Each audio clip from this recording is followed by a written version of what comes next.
You know that one memory that haunts you? The one that flashes in your mind whenever you think you finally moved on? For me, that memory is a single photograph. It's a picture of a family. A happy family, laughing and smiling, dressed in elegant black and white. A perfect family. But I'm not in it. My name is Leda. For as long as I can remember, I have been a ghost in my own home. I lived in the shadow of two people who were supposed to be my parents. A mom had treated me like a mistake, and a dad who looked at me like a stranger. My older sister, Anya, was the golden child, the princess. She got all the smiles, all the hugs, and all the I love yous. I got the leftovers, the silent glares, the constant feeling of being in the way. My dad, David, was a man of success, a brilliant engineer who built an empire from the ground up. He built it with hard work, with a ruthless ambition that made him a legend in our town. And for my whole life, I believed he did it for all of us. I believed that his success would one day be shared with me, his own flesh and blood. That day never came. The company's 20th anniversary was coming up. My dad had been planning it for months. A huge celebration, an extravagant gala for all his business partners, his friends, his family. It was the event of the year, a celebration of everything he had built. One evening, I found my sister, Anya, holding a beautiful black gown, the fabric shimmering like stars. She was talking to my dad, her voice filled with excitement. "Oh, Dad, this dress is perfect for the reunion. Thank you so much." Reunion? My heart sunk. Was I not invited? Did I not belong? The question escaped my lips before I could stop it. "Dad, what reunion is this?" He didn't even look up from his newspaper. "It's nothing, Leda. It's just a reunion." Just a reunion. A casual phrase that was a dagger to my heart. It was a lie. This was not just a reunion. This was a celebration of his life's work. And I was being left out. Because I was not his child. At least, not in his eyes. That's when I knew. The injustice wasn't just a feeling. It was a fact. The lie wasn't a secret. It was the foundation on which my life was built. And that's when I decided the games were over. It was time for a reckoning. That night, the truth was a heavy weight on my chest. I couldn't sleep. The word my dad used, reunion, kept replaying in my mind. He wasn't just lying. He was actively excluding me from a celebration that was, by all rights, half my legacy. This was not a small family gathering. This was a gala to celebrate 20 years of my father's company, Alvarez Technologies, a company named after his family, our family. The next morning, I confronted him, but not with anger. I approached with a forced calmness, a tactic I'd learned from watching him in business meetings. "Dad, about the anniversary gala, are you not inviting me?" I asked. "Leda, you know this is a business event. It's not really your scene." Not my scene? I could feel my blood boil, but I kept my voice steady. "But you're taking Anya, and I've worked on my own projects. I could be an asset." He sighed, annoyed. "Leda, stop this. Anya is part of the public face of the company. She's studying business. You're an artist. You're on a different path." My dad's words were a cold blade. An artist. A dismissive label he used to minimize me, to justify his neglect. I had an art degree, yes, but I was also an incredibly skilled programmer. It was a secret passion of mine, one I developed on my own, hidden from my family. I spent years coding in my room, building complex software, and even developing my own portfolio management system. My art was the cover story. My true talent was in technology, just like his. I realized then that this was a deep-rooted personal rejection. It wasn't just about the company. It was about me. I was not the daughter he wanted. He saw my artistic pursuits as a failure to live up to his corporate legacy, never knowing my tech skills were a silent rebellion, a desperate attempt to be recognized. My investigation began that day.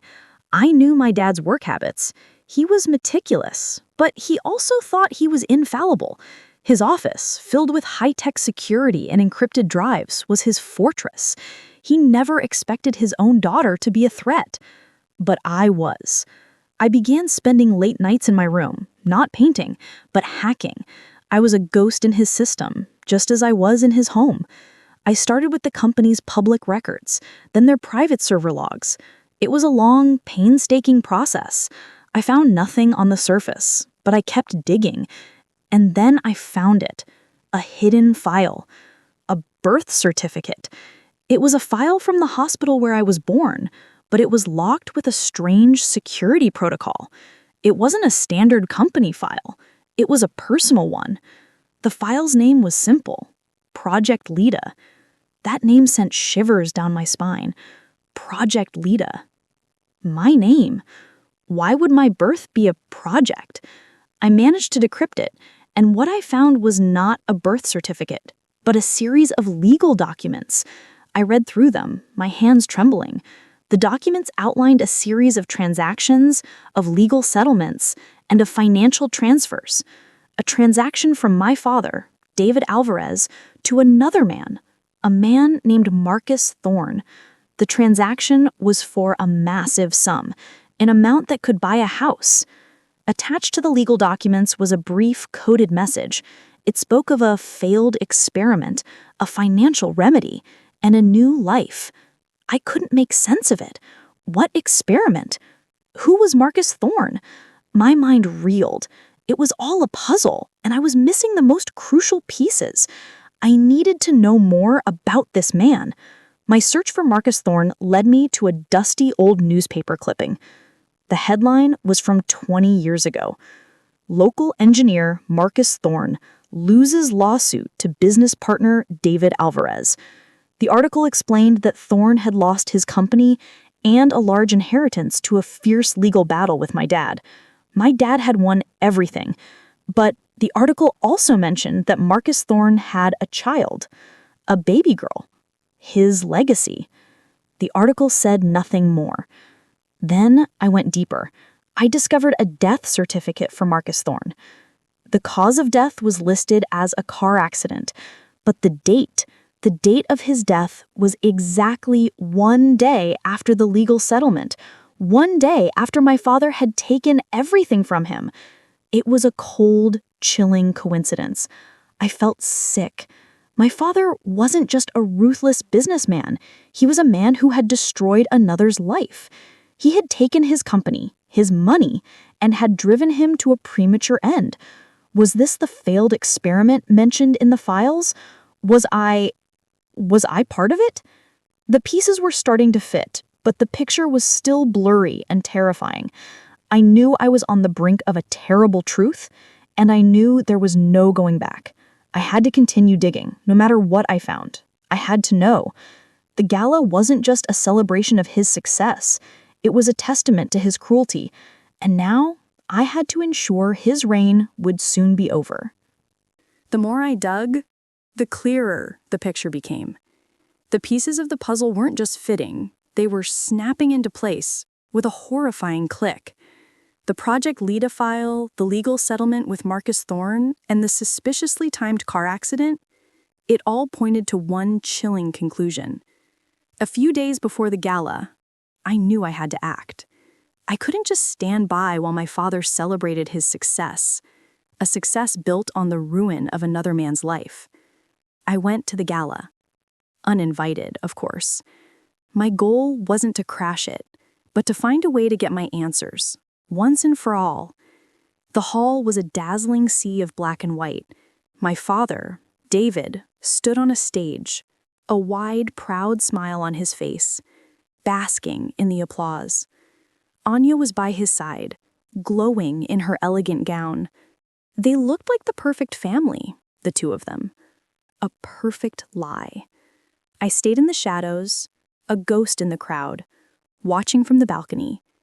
Then I saw him, a man I recognized from the old newspaper photos of Marcus Thorne.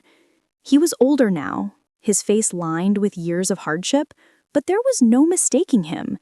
He was a distinguished-looking man, dressed in a tailored suit, standing with a group of business partners.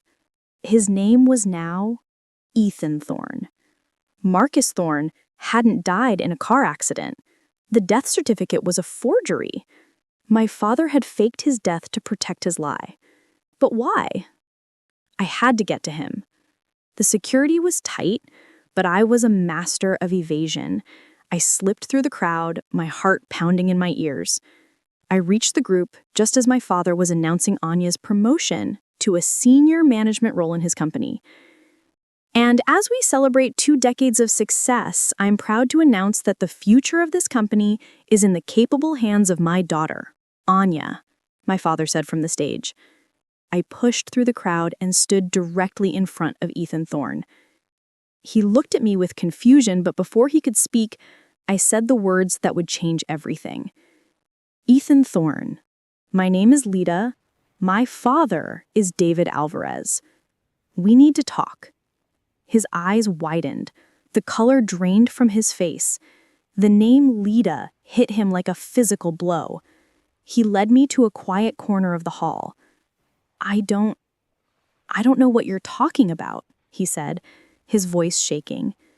The Project Leda file. The legal settlement. The one where you gave up everything to my father, I said, pulling out a tablet. Ethan Thorne looked at the documents and then at me. His composure completely crumbled. He finally broke, the dam of 20 years of silence bursting. You're not Anya's sister. You're my daughter. The world stood still. I felt my knees buckle. The truth was a physical punch to the gut. All my life, I had felt like an outsider, a ghost in my family. Now I knew why. I wasn't just my father's daughter. I was the daughter of the man he had betrayed, the man he had taken everything from. My mother, Maria, was not my biological mother. My mother was Clara, Ethan Thorne's wife. Your father, David, was my best friend. We started the company together. It was my legacy, my baby. But he was ruthless. He wanted it all. He framed me for a crime I didn't commit, a crime that would have sent me to prison for years.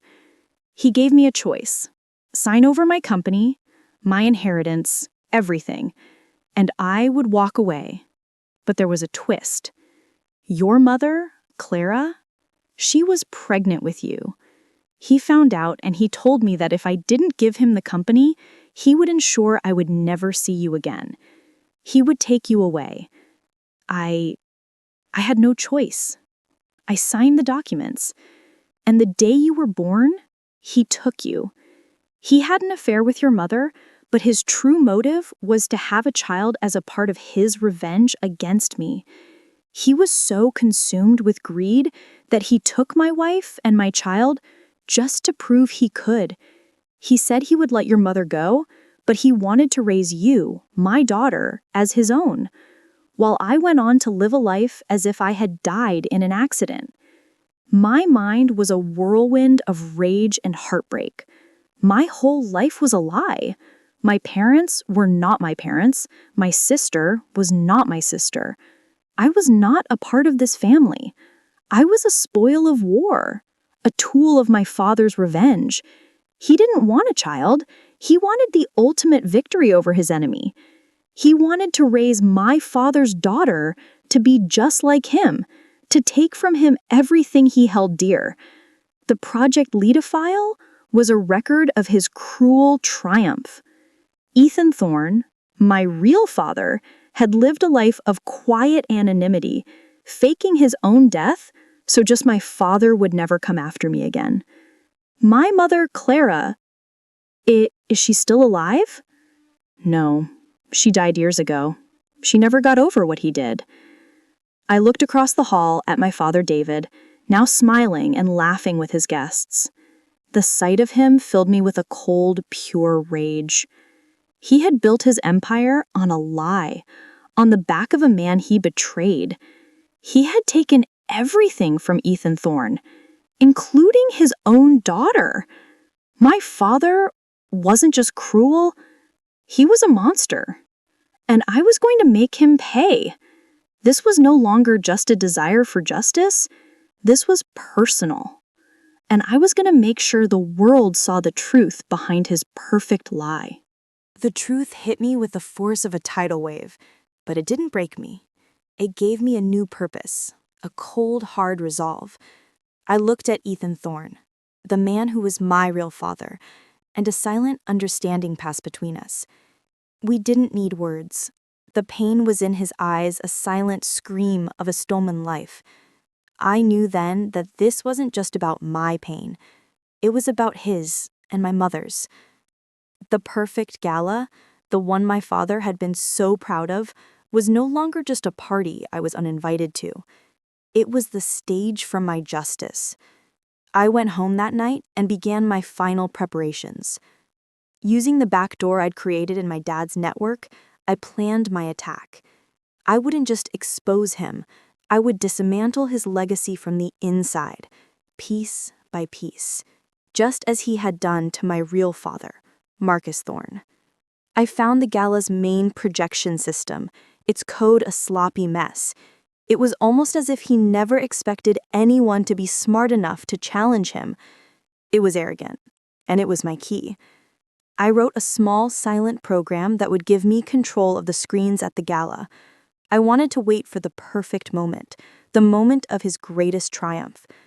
The next day, I dressed in a simple black dress, a stark contrast to the shimmering gowns I knew would be there. I felt like a spy going to war, and in a way, I was. I arrived at the gala and blended in with the catering staff, a ghost moving through the very halls my father believed were his alone. I watched him on the main stage, a colossal screen behind him displaying his company's logo. He was giving his speech, his voice booming with false pride. He was thanking his friends, his family, all the while smiling a smile that belonged to a monster. He announced Anya's promotion, saying she was the future of the company. It was the exact moment I had been waiting for. I slipped into a hidden control room, and with a few swift keystrokes, my program took over. The logo on the screen behind him flickered. A murmur went through the crowd. My father's smile faltered. The screen turned black, and then, in stark white letters, a single phrase appeared. Project Leda. The crowd went silent. My father froze. His eyes scanned the room, searching for a face, for an explanation. He looked at Anya, but she was just as confused. My heart pounded in my chest. This was it, the moment of truth. My fingers danced across the keyboard, and the screen flashed again. Now it displayed a document. It was the legal settlement, the one with Marcus Thorne's signature and the shocking transaction amount. I could see the faces in the crowd whispering, their phones coming out to take pictures. My father's face went white. He tried to speak, but no words came out. The screen changed again. This time it showed the forged death certificate of Marcus Thorne, followed by the coded message from the file, translated into plain English. Failed experiment, financial remedy, a new life. The lie was laid bare for all to see. I had enough. I walked onto the stage, a calm, cold fury in my veins. My father saw me, and for the first time in my life, I saw fear in his eyes. I walked past him and stood directly in front of the microphone. I looked at the sea of faces, at the horrified guests, at my sister, who was now crying in confusion. My name is Leda, and I am not David Alvarez's daughter. I am the daughter of Marcus Thorne, the man he betrayed, the man he framed, the man he stole from, the man he forced to give up his company and his child, all to fuel his own monstrous ego. My father lunged for the microphone, his face a mask of rage, but I was faster. I stepped back, and in that moment, I saw his empire crumble. The guests were looking at him not as a hero, but as the monster he truly was. I looked at the crowd, and then at my real father, Ethan Thorne. He was crying, tears of relief and sorrow running down his face. Our eyes met, and in that moment, I knew I had done the right thing. I looked at my mother, Maria, and my sister, Anya, both standing in shocked silence. They too were victims of his lie. The party was over. The perfect reunion was a lie. And the truth, my truth, had finally been set free. The microphone was dead silent in my hands.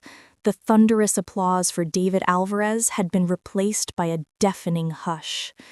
The guests stood frozen, their faces a mixture of shock, confusion, and dawning horror. David, my father, was standing there, his face ashen, his empire of lies crumbling around him in real time. He was no longer the powerful tycoon. He was just a scared, pathetic old man whose mask had finally slipped. In that moment, all the rage I had carried for years, all the pain of feeling like a stranger in my own home, seemed to drain away. It was replaced by a hollow emptiness and a strange, profound sense of peace. The revenge was complete. The lie was exposed. But revenge, I learned, doesn't bring back what you lost. It just clears the way for a new beginning. I looked at the crowd, at the horrified faces, and then my gaze found my real father, Ethan Thorne. He was no longer in the shadows. He was walking toward me, his eyes filled with tears of sorrow and a fragile hope. He didn't say a word. He just held out his hand, and I took it. It was a simple gesture, but it meant everything.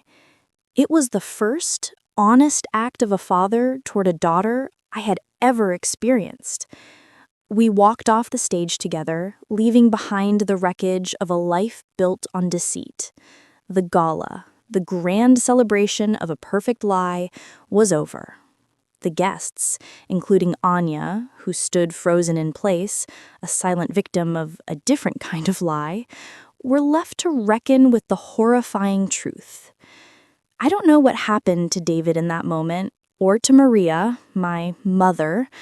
Their story was over. Mine was just beginning. The moral of this story isn't just about revenge. It's about the cost of greed. My father was so consumed by his ruthless ambition that he didn't just destroy a man's life, he stole a child's identity, all to prove a point. He wanted to raise his enemy's daughter in his own image, to mold me into a perfect pawn, never knowing that I had become the very thing he feared most, the truth. He thought he was giving me a life of privilege, but all he gave me was a life of emotional starvation. He saw my artistic pursuits as a weakness, a failure to live up to his corporate legacy, never knowing that my true strength lay in the very skills that brought him down. He thought he was a mastermind, but he was a fool who underestimated the power of the human heart, the power of a child's desire to be seen and loved. And as for me, Leda, the girl who was a ghost, I am a ghost no more. I have a name, a father, and a future built on truth, not lies. The reunion my father lied about, it was a lie. The real reunion was the one I just had with my true father, a man who, like me, was a victim of my father's ruthless ambition. This story may be over, but my journey of healing and self-discovery has just begun. There is so much more to find out, so many more pieces of the puzzle to assemble. And in the end, it was my love, not my hatred, that made me whole again.